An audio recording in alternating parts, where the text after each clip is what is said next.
Welcome to The Explainer. Today, we're doing something a little bit different. We're going to connect an incredibly frustrating, very modern digital experience directly to a 19th century farming problem. Now, I know, that sounds like a massive stretch, right? But stick with me here, because I promise you, the underlying math of human behavior in both of these totally different scenarios, it's actually exactly the same. Okay, let's dive right into this. I'm almost positive you've stared in absolute, pure frustration at a 403 error before. You know the one. Request blocked. There might be too much traffic. You're just trying to buy concert tickets or, maybe access a popular website on a massive news day and boom, the server crashes. But why does that happen? Well, it's simply because way too many users are trying to squeeze through the exact same digital door at the exact same time. To really understand why our modern servers just keep crashing like this, we've got to travel back in time to build the theory from the ground up. So here's our roadmap. We're starting with our modern traffic jam, then we'll jump way back to 1833 to look at some grazing cows. After that, we'll move to 1968 to expand the tragedy, fast forward to 2003 for some selfish internet routing, and finally, we'll look at how we might actually escape the tragedy. All right, Section 1, a modern traffic jam, the 403 error. We really need to figure out what exactly happens when a shared resource gets completely overwhelmed by the very people it was built to serve. And this brings us to a foundational concept, the tragedy of the commons. It's defined as a problem where many people acting totally in their own self-interest deplete or ruin a shared resource, even if absolutely no one actually wants to. So while our hook today was a modern server crash, this is literally a universal human problem. It's not malicious. People aren't sitting there trying to break the website. It's just human nature acting on a shared system. Let's see how this theory actually builds over time.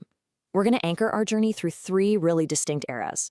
We'll kick things off in 1833 with William Forster Lloyd's agricultural observation. Then we'll jump ahead to 1968 for Garrett Hardin's incredibly famous socio-ecological warning, and we'll wrap up the timeline in 2003 with some Cornell researchers who pinpointed a very modern digital dilemma. Section 2, 1833, The Grazing Cows, William Forster Lloyd. You know, this whole concept actually started with a mathematical amateur who noticed something super interesting happening in British village pastures. Let's just walk through this four-step logic because it explains the whole concept perfectly in just the absolute simplest terms. Step 1. A village has a pasture, that's common land, right? Meaning it's open to all the local herdsmen. Okay, step 2. A herdsman decides to add just one more cow to his herd. He gets all the profit from eventually selling that cow, so he gains a +1 to his personal utility. Makes sense, right? But here's step 3. That extra cow causes overgrazing, which damages the land. Let's call that a -1.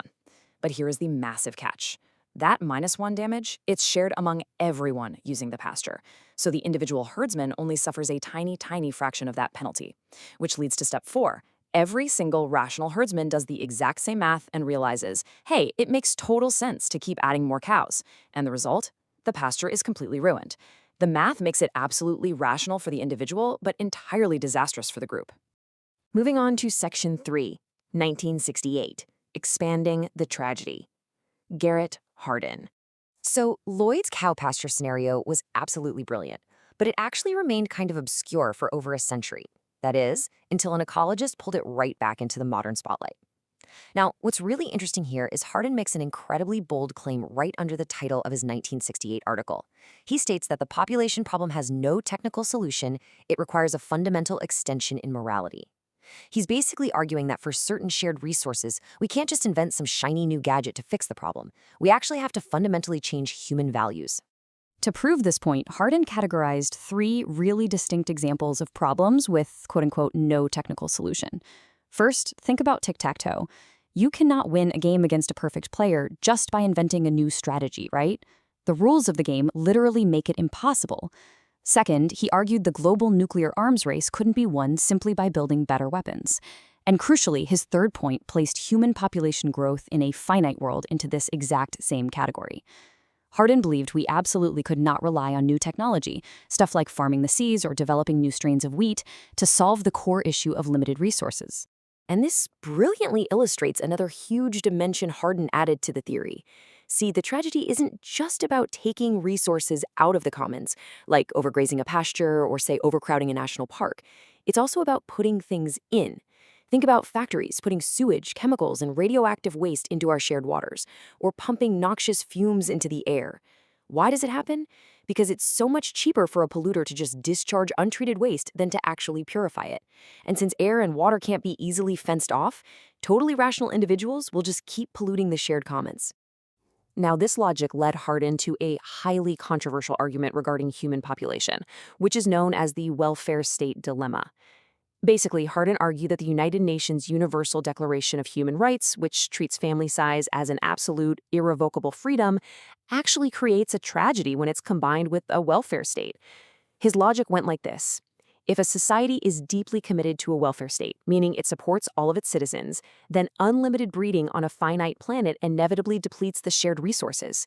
He also argued that simply appealing to a family's conscience to voluntarily limit their reproduction just won't work in the long term. Why? Because those who ignore the appeal will simply have more children, eventually breeding that very conscience out of the population over generations. Okay, let's fast forward a bit to the digital age. Section 4, 2003, Internet routing. Selfish versus altruistic. This brings our explainer right back to that modern hook we started with. In 2003, a study by Cornell University computer scientists Tim Roughgarden and Eva Tardos found that the tragedy of the commons applies directly to computer networks. They looked at how data packets travel across the fault-tolerant internet and compared selfish routing to altruistic routing. It's actually incredibly easy to understand if you just think of it like highway traffic. If every single routing computer selfishly tries to send its data via the absolute fastest route, well, that route immediately becomes the most crowded and it slows down for everyone. It's just like real life. If everyone swerves into the express lane at the exact same time, pretty soon the local route is actually much faster. So, how on earth do we fix this? Section 5. Escaping the tragedy. Finding a solution. We essentially have two distinct approaches here. Garrett Hardin's solution was what he famously called mutual coercion, mutually agreed upon. This basically means creating rules that we all vote to abide by. We're talking about things like parking meters to keep people from hoarding downtown parking spots, or mandatory taxes to maintain our shared infrastructure. He argued that we have to accept coercion to escape the complete ruin of the commons. But in contrast, those Cornell researchers found that the key to improved performance in the digital commons is actually altruism. By designing networks where routing choices sometimes sacrifice just a tiny bit of individual speed for the sake of the whole network's traffic flow, everyone's performance ultimately improves. So here's the absolute crucial point. The underlying math of human behavior, it really hasn't changed at all since those cows grazed back in 1833. But the scale? The scale certainly has. Which brings us to a final question to leave you with today.